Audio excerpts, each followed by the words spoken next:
राधे राधे। हरे कृष्णा।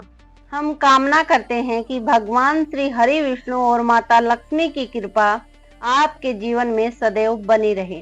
अगर आप भी भक्ति और ज्योतिष से जुड़ी सच्ची जानकारियां रोजाना पाना चाहते हैं तो इस वीडियो को लाइक, शेयर और चैनल को सब्सक्राइब जरूर करें।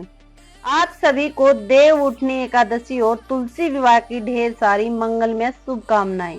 भक्तों, देव उठनी एकादशी का पावन पर्व आ गया है। यह वही शुभ दिन है जब समय भगवान श्री विष्णु 4 महीने की योग निद्रा से जागते हैं और सृष्टि में पुण्य, धर्म, सत्य और मंगल की ऊर्जा प्रवाहित होती है। इस दिन से विवाह, मांगलिक कार्य, गृह प्रवेश और शुभ कार्यों की शुरुआत करना अत्यंत फलदायी माना जाता है। देव उठनी एकादशी का व्रत रखने से जीवन की समस्त बाधाएं दूर होती है, धन समृद्धि की प्राप्ति होती है और घर में सुख शांति का वास होता है। इस दिन तुलसी विवाह और भगवान विष्णु की पूजा विशेष फलदायी होती है। अतः भक्तजन पूरे श्रद्धा और भक्ति के साथ इस दिन भगवान विष्णु का जागरण करें, दीप जलाएं और सच्चे मन से व्रत एवं पूजन करें, क्योंकि यही वह दिन है जब समय श्री हरि विष्णु आपके जीवन में खुशियों के द्वार खोलते हैं।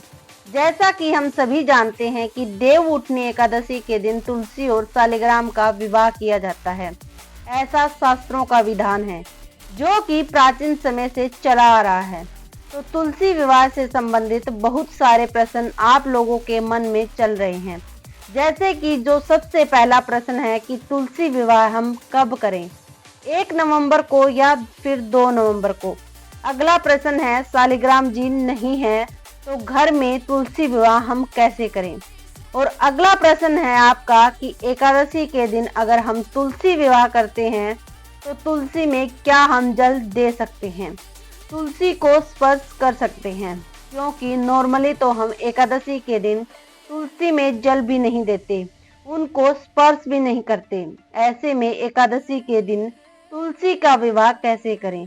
आपका अगला प्रश्न है कि क्या सिर्फ सुहागिन महिलाएं ही तुलसी का विवाह करवा सकती है।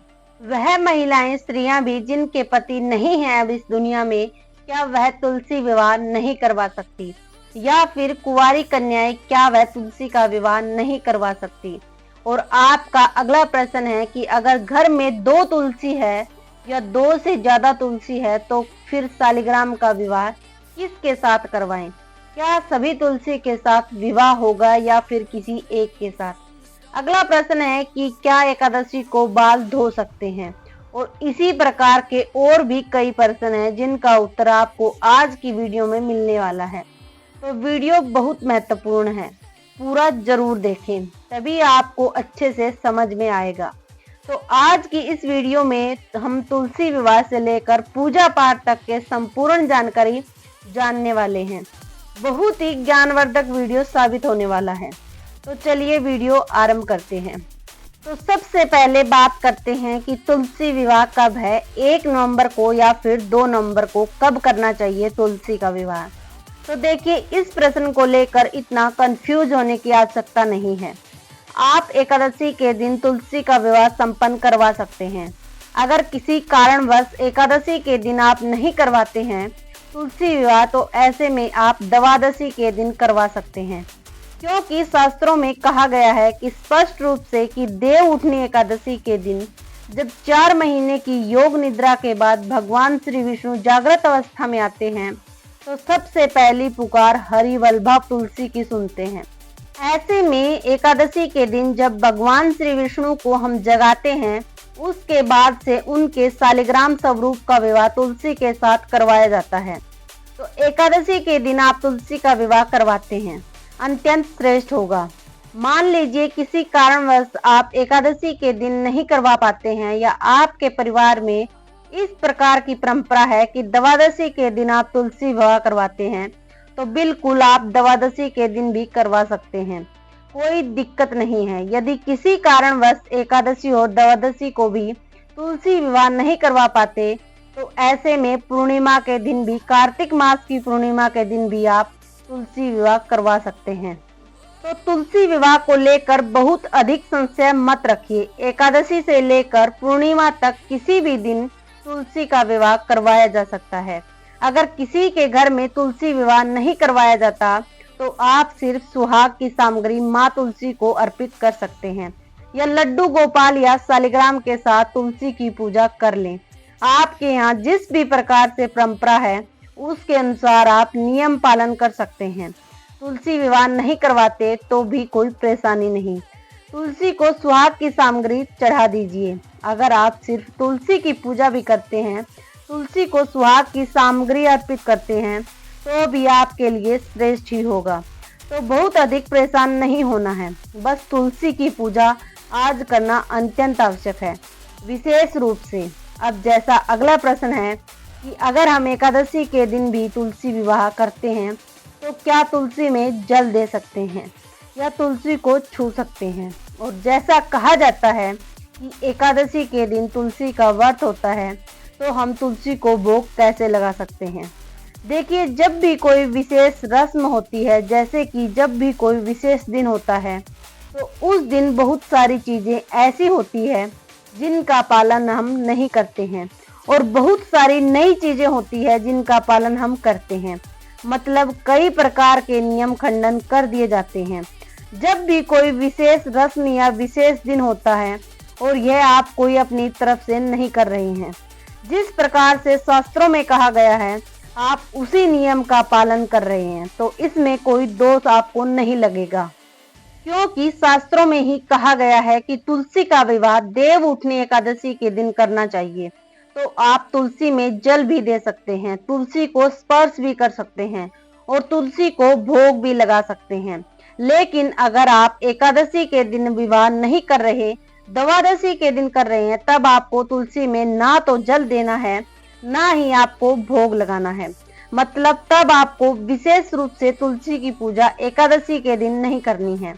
जिस प्रकार से आप हर बार करते हैं उसी प्रकार कीजिए। अब आपका अगला प्रश्न है कि सालिग्राम नहीं है तो हम तुलसी विवाह कैसे करवाएं? देखिए, सालिग्राम जी नहीं है आपके पास तो परेशान होने की आवश्यकता नहीं है। भगवान श्री विष्णु का कोई भी स्वरूप आपके पास है, कोई फोटो है, कोई चित्र है, तो उनके साथ भी तुलसी विवाह करवा सकते हैं। जैसे कि आपके पास लड्डू गोपाल जी है तो उनके साथ भी तुलसी विवाह आप करवा सकते हैं। भगवान श्री कृष्ण की कोई फोटो है या कोई मूर्ति है तो उनके साथ भी तुलसी विवाह करवा सकते हैं।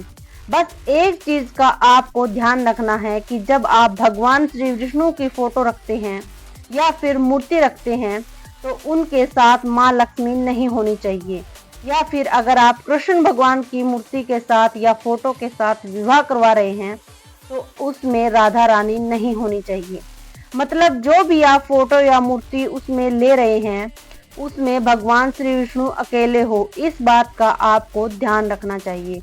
आपका अगला प्रश्न है कि क्या एकादशी के दिन हम बाल धो सकते हैं? एकादशी के दिन बाल नहीं धोना चाहिए। जैसे कि दशमी तिथि के दिन जो हम नियम पालन करते हैं शुद्धता का, सात्विकता का, तो उसी दिन हम धो लेते हैं और शुद्ध और सात्विक भोजन लेते हैं, तो एक दिन पहले ही बाल धो लीजिए। और आपका अगला प्रश्न है कि अगर घर में 2 तुलसी है या 2 से अधिक तुलसी है तो क्या सभी तुलसी का विवाह सालिग्राम के साथ करवाया जाएगा या फिर किसी एक तुलसी का? तो देखिए, वैसे आप चाहे तो किसी एक तुलसी का विवाह सालिग्राम के साथ करवा सकते हैं। जो भी मुख्य तुलसी आपके घर में है उसी का विवाह आप चाहे तो सालिग्राम के साथ करवा सकते हैं। बाकी तुलसी की नॉर्मल पूजा कर सकते हैं, लेकिन आप ऐसा भी कर सकते हैं कि एक ही स्थान पर सारी तुलसी रख दीजिए। जितनी भी आपके पास तुलसी है और वहीं पर सालिग्राम को भी रख दीजिए।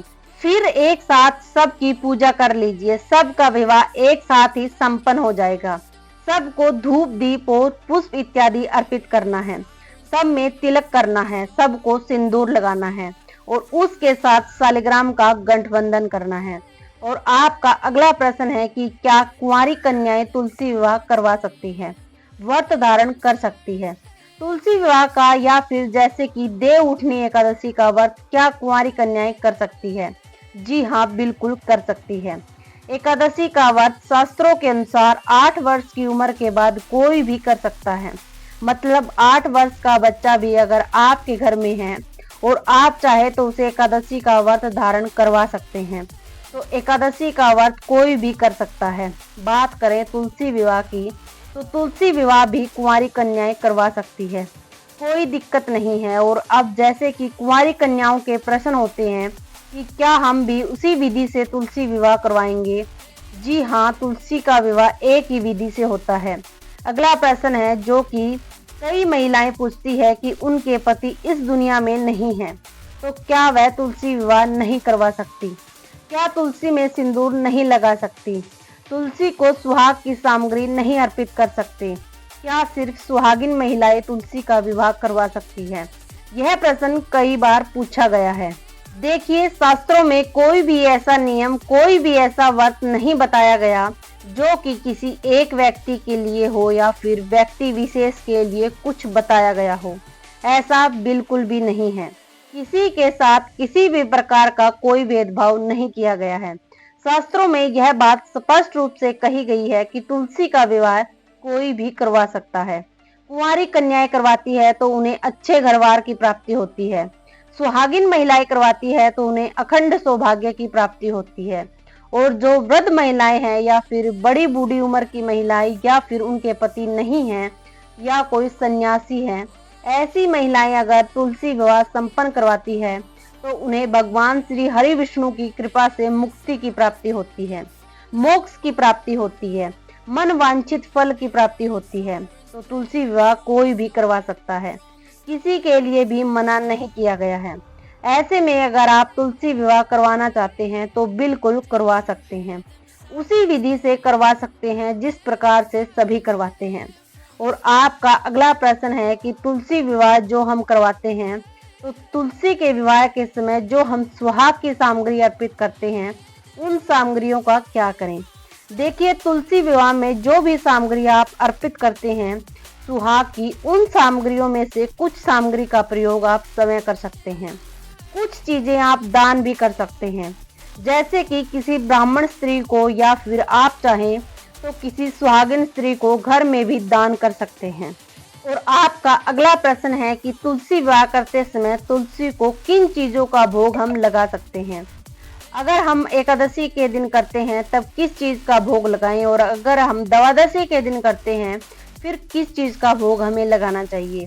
अगर आप एकादशी के दिन तुलसी विवाह करते हैं तो कोशिश कीजिए फलाहारी चीजों का भोग लगाएं, जैसे कि कूटू के सिंघाड़े की पूड़ियाँ आप बना सकते हैं, आलू की सब्जी बना सकते हैं। सब्जी में आप कोई भी सब्जी बनाएं, बस इस बात का ध्यान रखें कि सेंधा नमक प्रयोग करें, मतलब नॉर्मल नमक प्रयोग मत करिए, व्रत वाले नमक का प्रयोग कर सकते हैं। इसी प्रकार से व्रत वाला जो आटा होता है उनका प्रयोग कर सकते हैं। खीर आप मखाने की बना सकते हैं, फलों का भोग लगा सकते हैं या फिर दूध से बनी मिठाइयों का भोग लगा सकते हैं। मतलब आप अपनी एकादशी के दिन तुलसी विवाह करते हैं तो फलाहारी चीजों का भोग लगाइएगा। और अगर आप द्वादशी के दिन तुलसी विवाह करवाते हैं तो फिर तो आप शुद्ध और सात्विक भोजन बनाकर भी तुलसी विवाह में भोग स्वरूप अर्पित कर सकते हैं। इसके साथ ही फल और मिठाइयों का भोग भी लगाइए। जिस भी प्रकार से जो भी सामर्थ्य में है आपके, उनके अनुसार आप तुलसी को भोग लगा सकते हैं।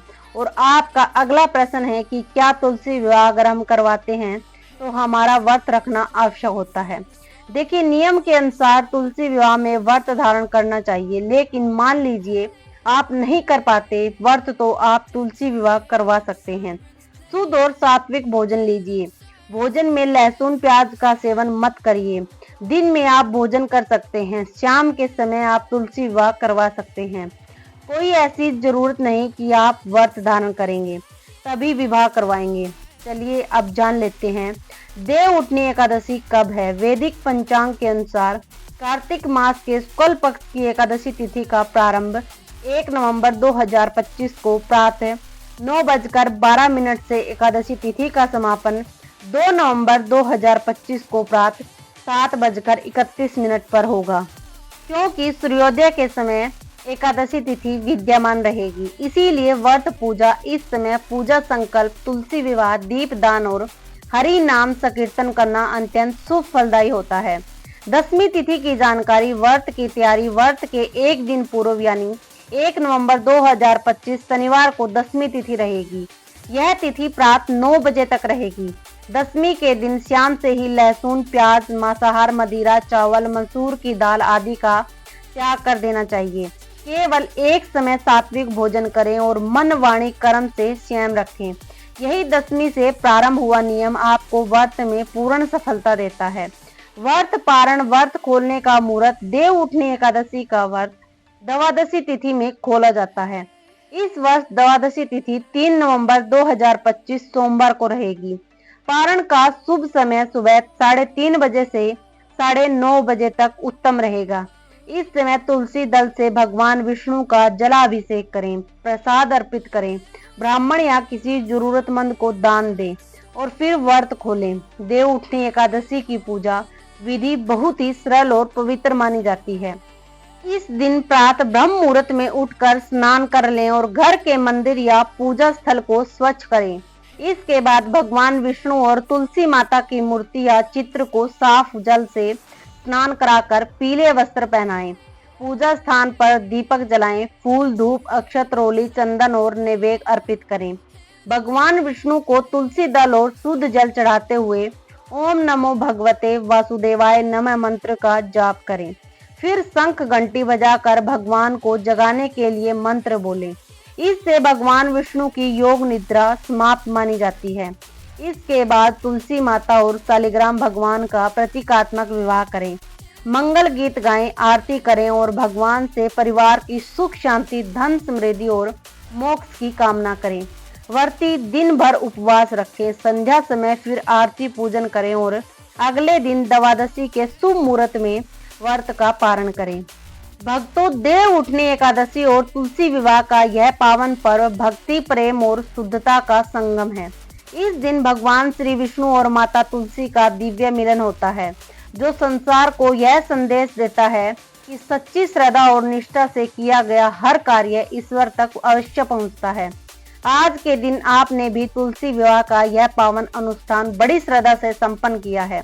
निश्चय ही आपके जीवन में भगवान श्री हरि की कृपा और माता तुलसी का आशीर्वाद सदा बना रहेगा।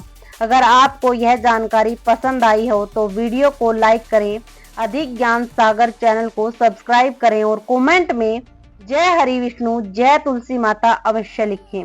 मिलते हैं अगले शुभ पर्व की दिव्य जानकारी के साथ। तब तक के लिए जय श्री हरि विष्णु, जय तुलसी माता।